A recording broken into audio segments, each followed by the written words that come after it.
Hi hello నమస్తే, this is host Manohar royal. Welcome to mega 9 TV. ఈరోజు మనతో చిట్టిబాబు గారు ఉన్నారు, political analyst and movie producer. అసలు ఈరోజు ఏదైతే నడుస్తుందో మంచు మోహన్ బాబు గారు, మంచు విష్ణు గారు, వీళ్ళిద్దరూ మంచు మనోజ్పై దాడి చేశారనే వార్తలు ఏదైతే ఉందో, అసలు ఆ వార్తల గురించి నిజాలు ఏంటి, అక్కడ ఏం జరిగింది, మంచు మనోజ్ పైన అంటే దాడికి గల కారణాలు ఏంటి, అక్కడ కాలికి కూడా చాలా బలమైన గాయాలు తగిలాయి, మెడకు కూడా పట్టి వేసుకొని నిన్న హాస్పిటల్ నుంచి బయటకు వచ్చి విజువల్స్ కూడా మనం చూసాము.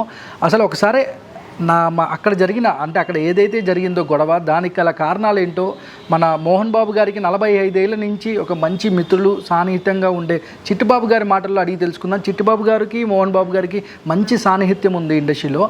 నమస్తే చిట్టిబాబు గారు. సార్ ఎలా ఉన్నారండి? సార్ అసలు ఏంటి సార్ ఇష్యూ, అంటే మీకు తెలియగానే మీకు అసలు ఏం జరిగింది ఏంటి సార్, అంటే ఈ అంశం ఇవాళ బయటకు వచ్చింది తప్పితేమో అనవసరంగా బయటకు వచ్చింది కొంతకాలంగా జరుగుతుంది. ఈ పెళ్ళి ఇంకా నుంచి ఈ పెళ్ళికి ముందు ఆ అమ్మాయికి భరణం అదంతా కూడా మోహన్ బాబు ఇచ్చి భార్యకి ఇచ్చి సమస్య రాకుండా భార్యగానే భరణం ఇచ్చి దాన్ని క్లోజ్ చేశారు.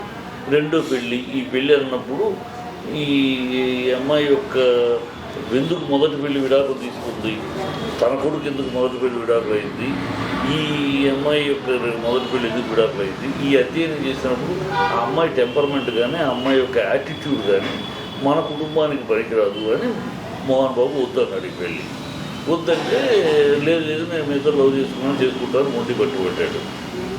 కాదన్నా లక్ష్మీ ప్రసన్న నిలిచి పెళ్లి చేసేది. మోహన్ బాబు పెళ్లికి రాలేదు, విష్ణు ఎవరు రాలా, ఆ కుటుంబం ఎవరు రాలా. కాదు లక్ష్మీ ప్రసన్న నిలబడి, లక్ష్మీ ప్రసన్న ఎందుకు నిలబడగలిగిందంటే మోహన్ బాబు లక్ష్మీ ప్రసన్నకి బాగా చనువు ఎక్కువ ఇచ్చాడు. ఎందుకంటే ఆడపిల్ల, పైగా అదృష్టం ఉంది, ఆ పిల్ల పుట్టినాక తనకు బాగా కలిసి వచ్చిందని. అందుకని ప్రొడక్షన్ కూడా లక్ష్మీ ప్రసన్న ప్రొడక్షన్ పెట్టాడు ఆ పిల్ల పేరు. సో ఆ చనువు ఎక్కువ ఉండి కొంచెం లీనియన్స్ అమ్మాయికి ఎక్కువ ఉండబట్టి అడ్వాంటేజ్ తీసుకుని నువ్వు నాన్న రాకపోయినా నేను నిలబడతానని తన ఇంట్లోనే పెళ్లి కొడుకు చేయటం అన్ని గొడవలు చేసి అప్పటి నుంచి స్టార్ట్ అయింది.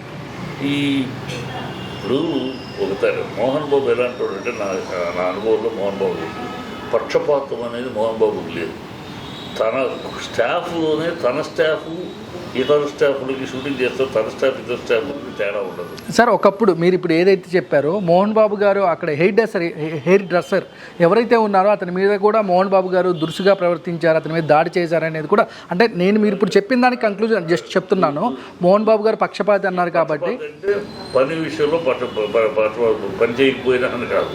ఇక్కడ పక్షపాతం లేదంటే వాళ్ళకి ఏమి అవసరాలు, వాళ్ళు ఏం చెయ్యాలి, వాళ్ళకి వచ్చే షూటింగ్కి వచ్చిన యూనిట్లో 60 మందికి సమానంగా ఏముండాలి అన్ని అరేంజ్మెంట్స్ అయ్యాన్ని ఆ విషయాలు చెప్తున్నాను.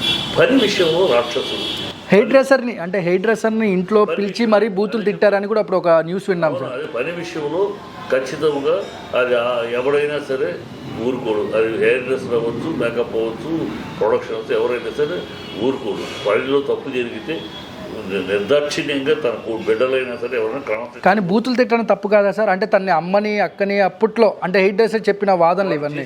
హెయిర్ డ్రెస్ వాదన చెప్పచ్చు, వాడు ఏమైనా చెప్పచ్చు. వాడు చేసిన పని ఏంటి తెలుసా? వాడు చేసిన పనికి బూతులు తిట్టడం ఏంటి? కాళ్ళు ఎరగదిగింది. ఇప్పుడు ప్రొడక్షన్లో ఉన్నావు, పనిచేస్తున్నావు, 12 ఏళ్ళుగా ఆయన దగ్గర సంపాదిస్తున్నావు, తింటున్నావు. తిని నువ్వు తప్పుడు విధానంగా పనిచేస్తే కోపడకు ముద్దు పెడతారు. బూతులు తిడతాడంటే బూతులు Mohan Babu known for that. కోపం వస్తే తిడతాడు.